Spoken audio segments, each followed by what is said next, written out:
Hello students, welcome to EduBlossom. Let's start with the chapter Combustion and Flame. Today we are going to start with the part 1 of this chapter. So let's start the chapter. What is combustion? Combustion is a chemical process. The process which cannot be reversed, which is irreversible. So combustion is a chemical process in which a substance reacts with oxygen to give off heat and light. If we take example of a burning candle and a burning gas stove, what is done here? The wax here in the candle reacts with oxygen to give us heat and light.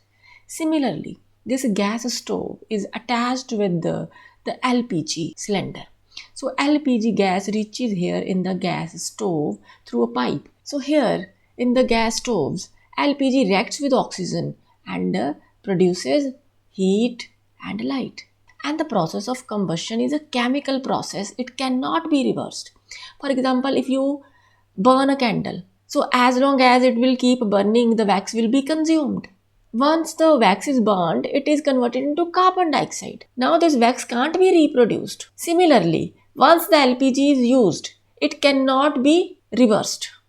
If you have a small piece of paper with you and you burn this paper, what will happen? The paper will turn into ash.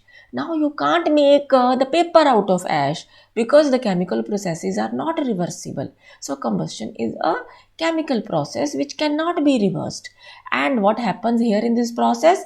A substance reacts with oxygen to give off heat and light. And light is given off as flame or glow. See, in both these cases, as the substances are vaporizing here, so these are producing the flames. But it is not necessary that always combustion will give us the flame only. For example, the combustion of charcoal or the combustion of coal gives us heat in the form of glow. So light may be given off as flame or as glow.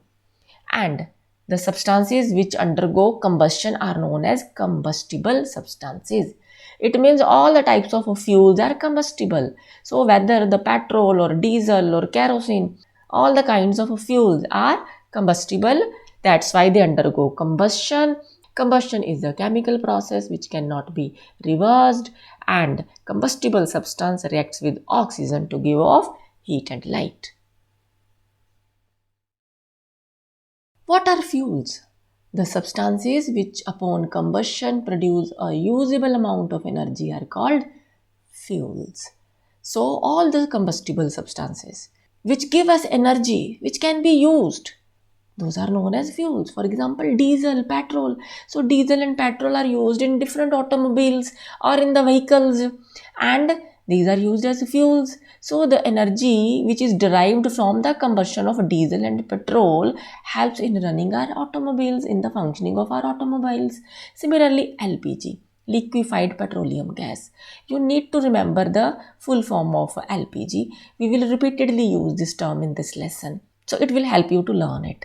So LPG, which is used in our kitchens to cook the food, so that is also a fuel. So the liquefied petroleum gas, LPG, which is filled here in the cylinder, when it undergoes combustion, it gives us heat, and on that heat we cook our food. So the heat energy derived from LPG is used. Similarly, biogas can also be used. So all these substances are known as fuels. So we have two types of substances: combustible substances which can easily catch fire, and non-combustible substances which do not catch fire. We discuss with the help of examples. So the substances which easily catch fire, like petrol, diesel, coal, wood, paper or LPG. So these all substances easily catch fire. So these are known as combustible substances.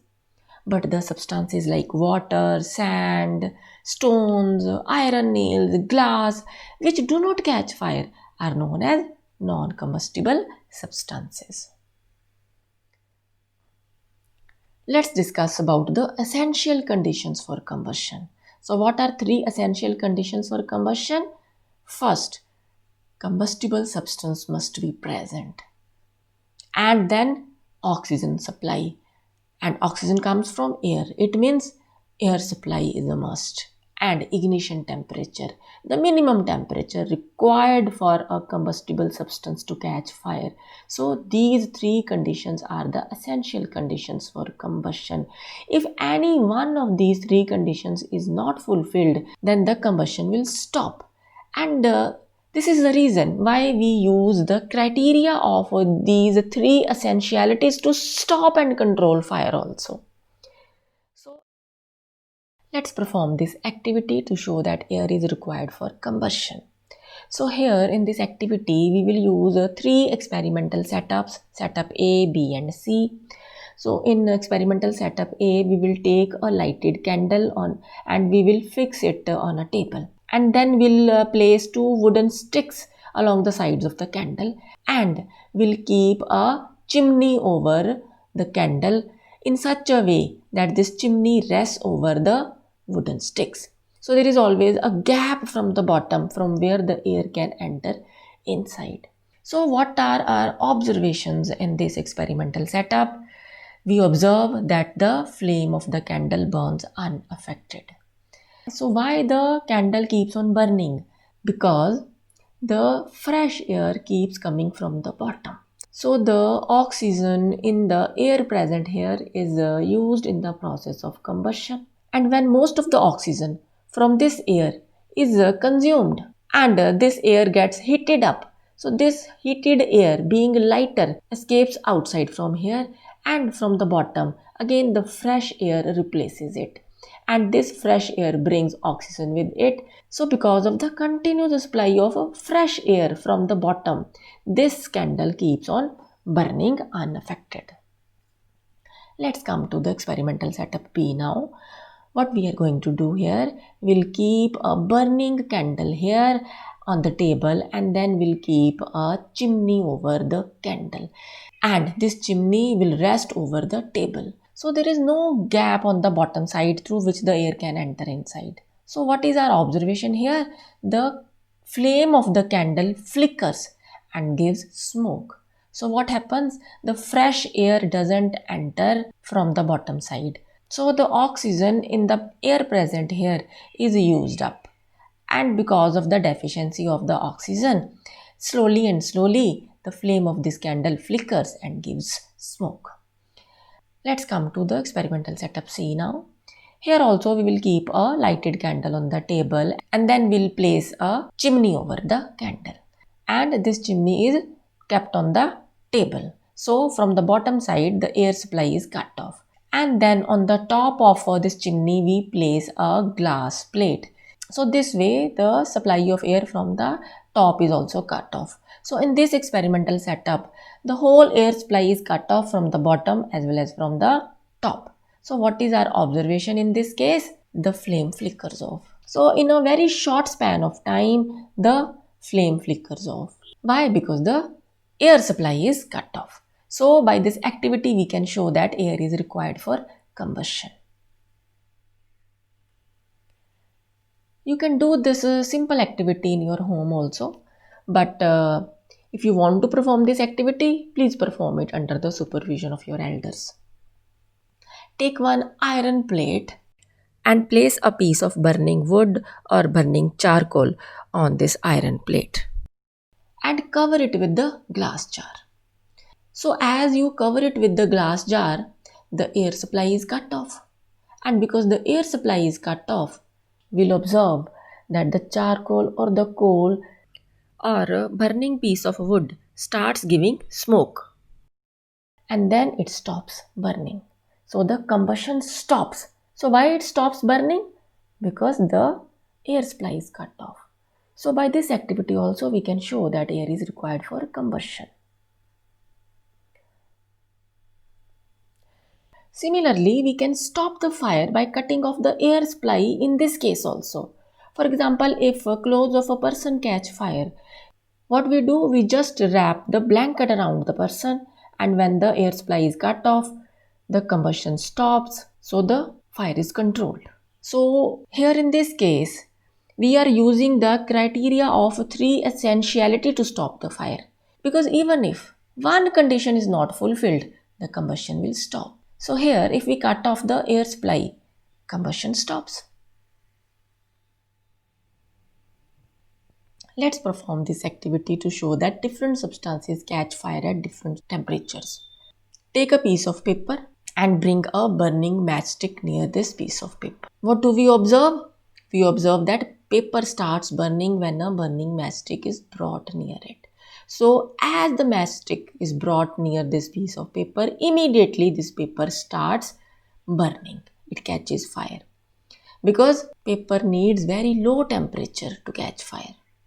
But as we bring a burning matchstick near a piece of wood, what we observe? We observe that wood doesn't start burning immediately. Why is it so? Because this wood needs higher temperature to burn as compared to the paper. Paper needs low temperature to catch fire, whereas wood needs comparatively high temperature to catch fire. So this way we can say that different substances catch fire at different temperatures. And this minimum temperature which is required for a substance to catch fire is known as ignition temperature. So what is ignition temperature? The lowest temperature at which a substance catches fire is called ignition temperature. A combustible substance cannot catch fire or burn as long as its temperature is lower than its ignition temperature. So the combustible substance catches fire only when its temperature reaches up to the ignition temperature. And different combustible substances have different ignition temperatures. That is what we have seen in the previous activity also. Paper catches fire immediately because paper has very low ignition temperature. But wood doesn't catch fire immediately because as compared to the paper, wood has higher ignition temperature. Petrol has low ignition temperature as compared to wood. So as compared to the wood, even petrol will catch fire at a lower temperature because it has low ignition temperature. Let's perform this activity to understand more about the ignition temperature. So what we are going to do here in this activity, make two paper cups by folding sheets of paper. As you can see here, the paper has been folded to make cup-like structures. And we have two experimental setups here. In experimental setup A, we'll pour about 50 ml of water in this cup. And now we'll heat these cups on the flames.